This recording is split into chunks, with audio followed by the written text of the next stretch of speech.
না সোমা আমার মেয়ে জানার পরে তুই ওকে নাম্বার দিতে গেছি, তো জানে কি ভয় বলে কিছু নাই।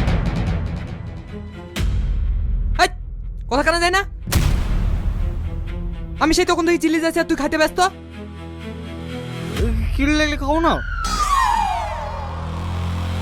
আচ্ছা বেদব ছেলে তো। ও ভাবি তুমি বলো, যে কাজটা করেছে ওর লেগে ওর কি সাজা হওয়া উচিত? আপনি তো সবই জানেন, ও একটু কম বুঝি, ওর কথা ধরতে গেলে হবে।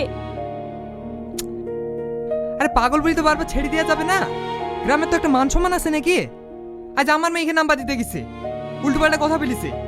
কথাগুলো যদি অন্য গ্রামের মেয়েকে বলতো তাহলে ওকে থুতো, মেয়েরই মেয়ের ফেলতো। আমি কি ইচ্ছে করে নাম্বার দিয়েছি নাকি? ওরে তোমাকে নাম্বার দিতে বললো। মারবেটা নিয়ে এক চট। চাচু মিথ্যে কথা বলছে।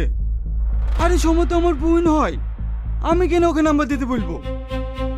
ও মিথ্যে কথা বলছে। মা মা মিথ্যে কথা বলছে, ও মিথ্যে কথা বলছে। আচ্ছা, পাগল ছাগলের দল। দেখো ভাবি, তোমার ছেলে যেসব কাজ শুরু করেছে এরকম যদি করে বেড়ায়, আমরা তোমাদেরকে এই গ্রামে থাকতে দিতে পারবো না।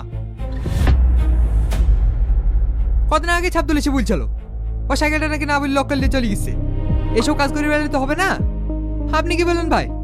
তাই হয় নাকি?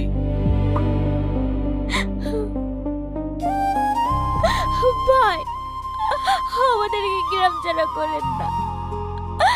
গ্রাম ছেড়ে চলে গেলে ছেলে মেয়ে দুটোলি থাকবো কোটে। আমি আপনার পা ধরছি ভাই। আরে পাইকে হাত দেয়। ওঠো ওঠো।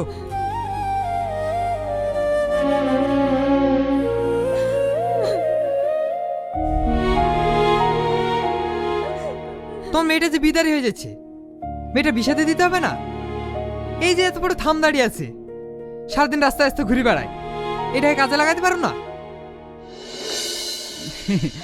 কাজ কারো কারো। ও ভোলাবালা, ও কি কোনো কাজ পারবে? পারবে না কেন? গ্রাম থেকে একটু শহরের দিকে গেলেই তো কত কাজ। হয়তো রাহুলরা কলকাতায় কাজ করে, ওদের সাথে বাইরে পাঠিয়ে দেবা। হ্যাঁ রাহুল, তোরা বাইরে যাবি না? হ্যাঁ চাচা, দু একদিনের মধ্যে চলে যাব। ব্যাস হয়ে গেল।